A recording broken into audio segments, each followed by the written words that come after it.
Going on YouTube, man, what a if you are a football guy, stick around. I'm a Dallas Cowboys fan, and man, what a game yesterday against the 6-5 Seahawks.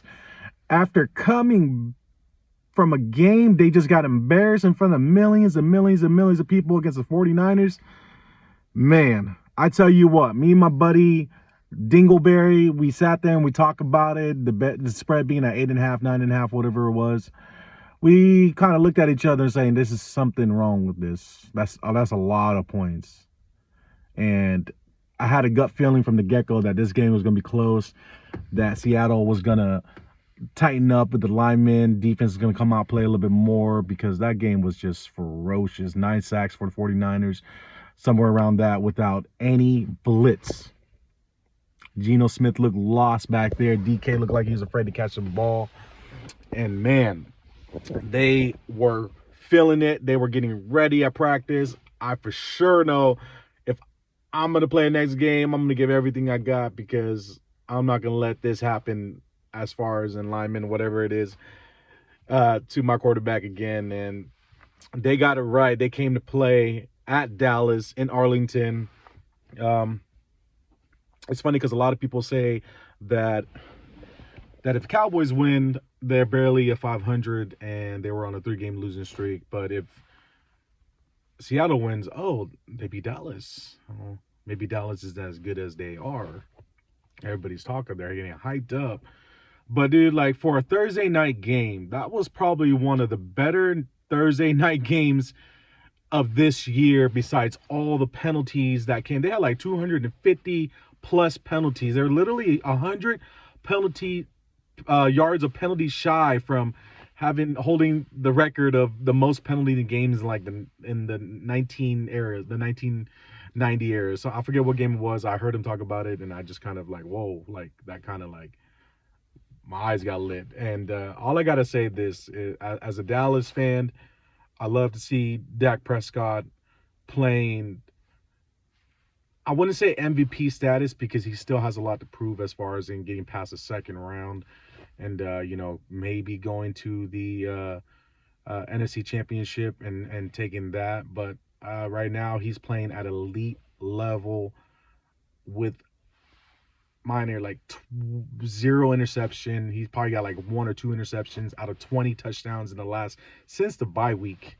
This guy's been playing crazy. That cadence call, yeah, here we go. Oh man, it's annoying, but I love to see it because it's not making these linemen jump. I mean, obviously we're probably the most penalized team in the league right now, the Dallas Cowboys and the Seahawks, and yeah, I think honestly, if the Cowboys want to get past the second round or even the first round, you got to clean up these penalties. These penalties are going to kill the Dallas Cowboys, and if anything, the penalties are going to stop us and hinder us from, elevating and going to the next round. Man, but it was a crazy sequence of back-to-back scoring. DK with that 73-yard touchdown. Oh my God, I got DK in my fantasy. So I was like cheering inside while I was crying outside. And I was just disbelief. I was like, whoa, this is the first time DK caught a big pass like that in a while because, I pick up DK knowing the possibility of a 6'4", 240 pound specimen that he is, clocking at like 22.5 miles an hour, something like that. Like is the fastest clocking sprint time down the field. Tyreek is probably right up there with him, but they said it was faster than Tyreek, and I believe it because he was scooting after he couldn't catch anything last week against San Francisco at home. And man, I knew we were going to have our hands full, and our defense just didn't look like a defense and that's what takes me away as a fan.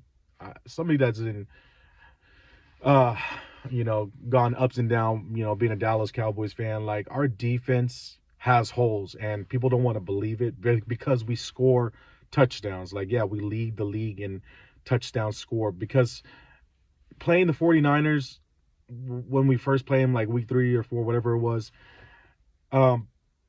they said it right beginning. I think it was Joe Buck or maybe it was Troy Aikman. He said Cowboys are very jumpy. They like to jump routes. They like to take risks. And with that, gets when you have a team like 49 who's disciplined, you're going to take advantage of how these defensive backs are very jumpy and they like to jump routes. And that's what they did. And we got blew out. And I feel like our defense got holes in the sense they need to be a little bit more disciplined. They need a little bit more help in that safety area. I think they need more pressure naturally without blitzing. They need the front four guys to just kind of work their way without having to depend on blitz and schemes and stuff like that. I mean, look at what 49ers did. I mean, it's amazing. I mean, adding Chase Young, that just relieves, you know, what's his name? Defensive end for 49ers. Not Joey Bosa, but Nick Bosa. And they look good, and that's what you call a Super Bowl caliber team because they are sound from the defense to the offense. The offense, I feel like they don't have like any players that are like crazy. They just play their role. They know their role and they play it the correct way, and that's why their offense is moving. Obviously, Christian McCaffrey probably offensive player of the year. If anything, if they win the Super Bowl, you got to give it to Christian McCaffrey. There's no way you can't give it to Christian McCaffrey. And dude would have broken the record for the most touchdown this season had Niners. I forget what game it was, but is it the Browns or whoever they were winning last time when they came back from the bye? They should have gave it to Christian McCaffrey and let him score first before anything instead of trying to rush it the last quarter. But yeah, and don't forget about Philly. Philly is 10-1. Man, they are. I hate Philly. I hate Nick Sirianni. I just don't like it. I shouldn't say hate. I hate his reactions.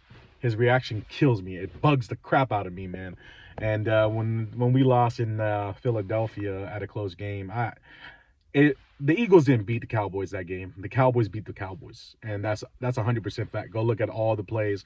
Go look at all the flags. They were flagged at the wrong time. And that's the thing about the Cowboys is they get penalized at the wrong time because it's so crucial when they need a touchdown or it's just mental mistake. I think that team Dallas just needs to focus on themselves in a sense of, hey, if we get this thing right and we don't get penalties, we're going to beat a lot of teams. We need to stay disciplined on defense. We need to get this running game going.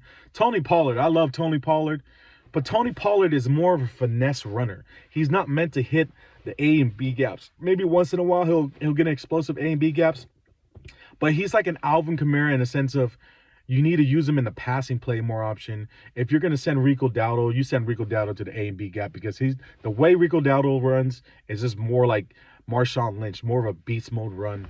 And I feel like they should counter switch like that. Yeah, you're paying Tony Pollard a lot of money, or I think his contract is coming up. They're gonna have to redo it or something like that. Or they might have paid him before he broke his leg. Yeah. Tony Pollard, you just need to use him on the outside, the perimeters, and then work on the screenplays because dude can catch. Dude, once he's in open space, Tony Pollard's a dangerous man, and I feel like our other receiver. I really want to see Michael Gallup more involved in the offense, and I wish because I don't want it to be up to just CeeDee Lamb, even though CeeDee's playing balls off to the wall. I'm just top 3 receivers as of right now, and this guy's playing nuts, and you just can't rely on one person. Ferguson's coming up. Brandon Cook is staying consistent. I would like to see Michael Gallup add that 4th weapon to kind of ease off of CeeDee Lamb because CeeDee Lamb doesn't need to have. I mean, it'd be great, but you come to a point when you come to a good defense against San Francisco where they're going to take CeeDee Lamb away, or Philadelphia where they're going to take CeeDee Lamb, or Buffalo where they take CeeDee Lamb away from the play. And who you're going to depend on? You're going to depend on Brandon Cooks and Jake Ferguson. Yeah, you need more weapons in a sense, more involved weapons. You need to get that running game. Our linemen's, Terrence Steele, these guys,